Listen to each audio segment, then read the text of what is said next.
Mr. Nick Frost, ladies and gentlemen. Money talks, dirty cash, I want you, dirty cash, I need you. Money talks, dirty cash, I need you. You might want to give that a wipe or something first, give it a blow before you sit down. There's some dust on there or something. There you go, Nick. I've got jeans on, but some of the girls have got skirts. Yeah, we've been making a bit of that. OK, so Mr. Nick Frost, ladies and gentlemen, it's great to have you back here. I love having you on the show. Thank you. Hey, congratulations to order. Nick's been on the show before, and since you were on last time, you've got married. I did get married, yeah. Congratulations, Nick. Thank you very much. Thank you very much. I've got to say that it was... a lot of people said, oh, you'll never remember it, you'll never remember the day, it goes so quick, but it was amazing, and I remembered it all, and it was... I mean, I'm quite a dour, miserable man, generally, and it was probably the greatest day of my life. It was amazing. Well, how lovely. And there you are with your wife, Christine. OK, there, that's... but now She's fit. But you... yeah. She's with me. You'd been together for a while before... We have. We've been together for about 8 years. So what prompted the decision, then, to get married?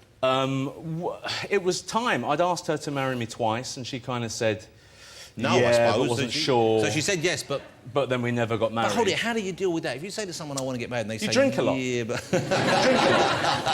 You go on long walks, and... But you stuck with her? I did, absolutely. Because many people, I think... Well, I think she stuck with me, more importantly. Yeah.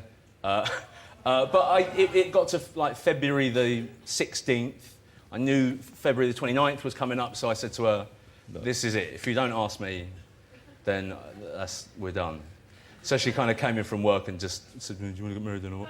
And I said, no, you have to do it properly. I want to be wooed. So she got down on one knee and asked me. And I said, absolutely, yeah, absolutely. Well, that's so lovely. Yeah. But you wouldn't have left if she hadn't have asked you, would you? Oh, yeah, shit, I'd be out of there. Now, Nick, you've got a big career going on now. I couldn't be happier for you. I mean, the Shaun of the Dead and Hot Files and, of course, Space were great, and then you've gone on, you're in the boat that rocked. Yeah. You've got money coming up as well now. You're also... we can talk about the Spielberg thing. Absolutely, I think so. Nick's in Tintin, the big Steven Spielberg directed Tintin movie. Is that this year or next year that's coming out? I think it's out next year. Next year. But it was amazing. It was amazing to do. It was terrifying because he's like a massive hero of mine. And, you know, just to be on set every day with Steven Spielberg. It's incredible. The first time you met him, it must have been not an awkward moment, but a kind of a scary moment for you. Yeah, it was terrifying. And did he put you at your ease? Did he come? I tell you what, he is... From, you know, the month that we spent together with Simon and everyone else doing the film, he was just the nicest man. You know, he was...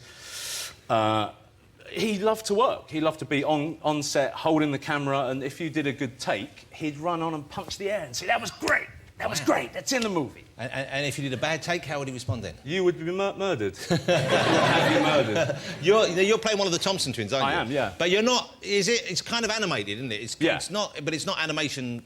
I think it's an Avatar kind of vibe. Right, all right. So you are kind of... Were you moving around with sort of, like, yeah, things on your face? We had, like, a big camera here, and there were, like, 300 cameras in the ceiling, and lots of cameras, and we had those lovely suits on. Wow. Which... They're not flattering. It's not a flattering look for a big man. You're wearing that, you expect someone to shout, bring on the wall, don't you? Yeah. Yeah. But Daniel Craig is in it too, and he looks amazing in his suit. I mean, I think he has, like, a bespoke Gives and Hawkes motion capture suit on. And then, as I stood next to him, I looked like a dinosaur egg. Or like a man dressed as a Christmas pudding.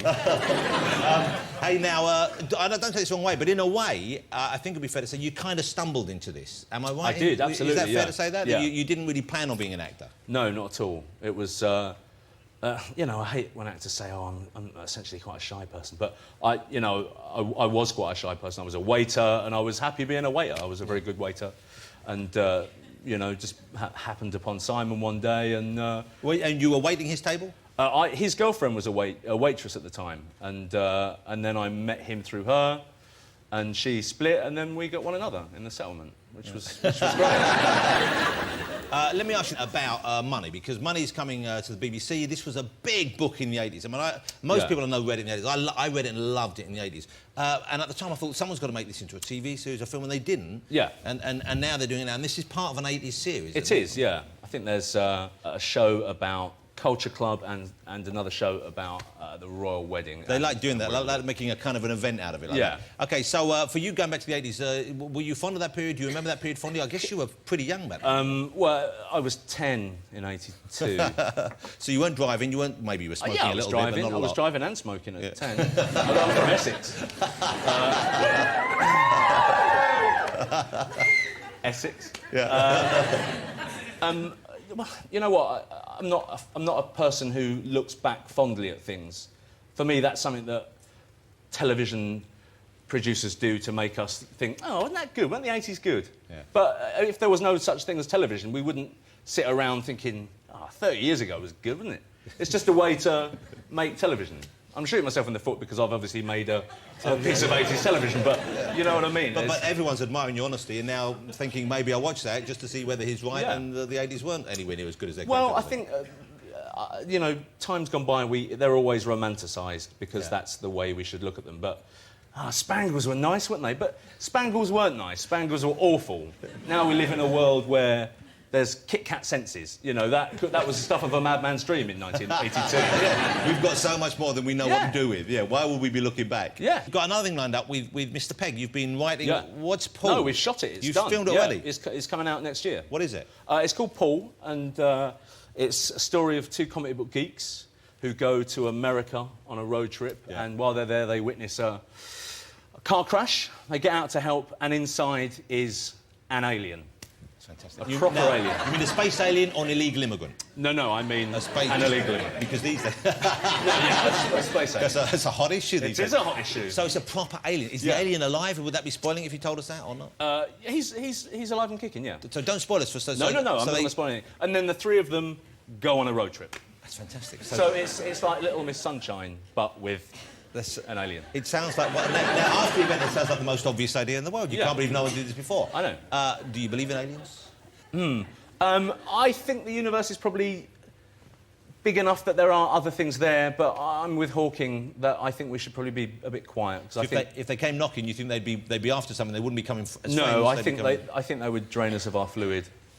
Not necessarily. Yeah. No, not in a good way. Wouldn't you love to meet... But wouldn't it be nice to meet... Before you leave, not leave the show, leave the planet, would you like to meet an alien? Would you go to space? If you could go on, like Virgin have got flights now, would you go out to space? No. Why not? I think it would be terrifying. Yeah, but wouldn't it be fun as well? No. I think it would be expensive and terrifying. It might be expensive and terrifying, but if you could afford it and you weren't a baby, would you like to go to the space? thing is, but it's not... I think people think, I'm going to go into space, it's going to be amazing, but I think you just kind of go into the atmosphere a bit and then come down. I think if I was going to Mercury, I think I'd probably get into it over the... Mercury's too hot. You don't want to go to Mercury. This time of year, it's terrible. I'll go the other way.